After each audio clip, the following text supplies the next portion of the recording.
అమ్మా అయ్యగారు పిలుస్తున్నారు, వెళ్ళు.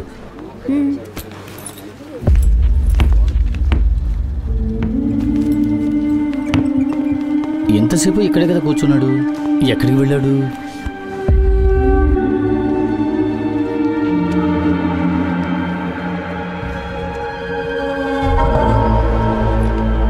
చెప్పు స్టెల్లా, నీ ప్రాబ్లం ఏంటి? సార్, మా అన్నయ్య పేరు జాన్. 4 రోజుల క్రితం యాక్సిడెంట్లో చనిపోయాడని చెప్తున్నారు.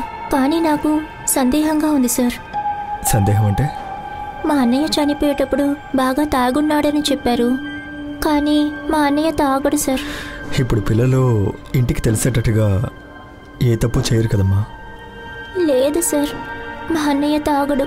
బాగా తాగటం వల్లే మా నాన్న చనిపోయాడు సార్. అందువల్ల నాకు బాగా తెలుసు మా అన్నయ్య తాగడు. అది కూడా మా ఏరియాలో జరుగుతున్న మద్యపాన ఉద్యమ పోరాటంలో లీడ్ చేసేది మా అన్నయ్యే సార్. అలాంటి వాడు ఎందుకు తాగుంటాడు సార్? అంతేకాకుండా అంతే అంటే 12:45కి వాడు చనిపోయాడని ఫోన్ వచ్చింది. 12:15కి వాడు నాకు కాల్ చేశాడు. కాల్ చేసి నేను బయలుదేరాను, 1 అవర్లో ఇంటికి వచ్చేస్తానని చెప్పాడు. అన్నయ్య దగ్గర మొబైల్ ఉందా? ఉంది సార్. ఏ టైం అన్నావు? 12:15. 12:15. Arun. Yes sir.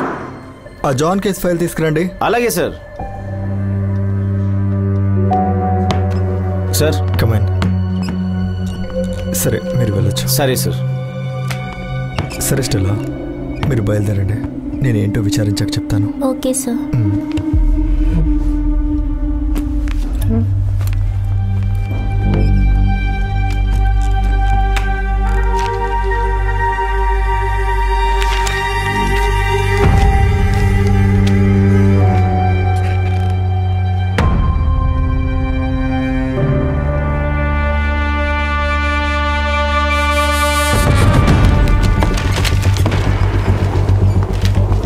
Arun, John కేసులో విట్నెస్ కావాలి, వెళ్దామా? సార్, డ్రైవర్ మర్డర్ జరిగిన స్పాట్లో ఉన్నాడు. సరే, పడితేయండి. సరే సార్. రండి.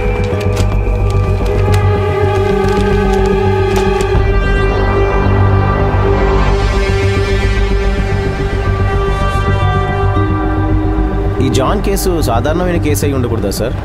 లేదు అరుణ్, నాకు అలా అనిపించడం లేదు. జాన్ చనిపోయినప్పుడు వాడి దగ్గర మొబైల్ ఉంది, కానీ ఎఫ్ఐఆర్ కాపీలో అది మెన్షన్ అవ్వలేదు. పోస్ట్మార్టం రిపోర్ట్లో వాడు చనిపోయినప్పుడు తాగి ఉన్నాడని మెన్షన్ చేశారు. ఇందాక వాళ్ళ చెల్లిని అడిగినప్పుడు మా అన్నయ్యకి ఎటువంటి చెడు అలవాట్లు లేదని బల్లగుద్ది చెప్తుంది.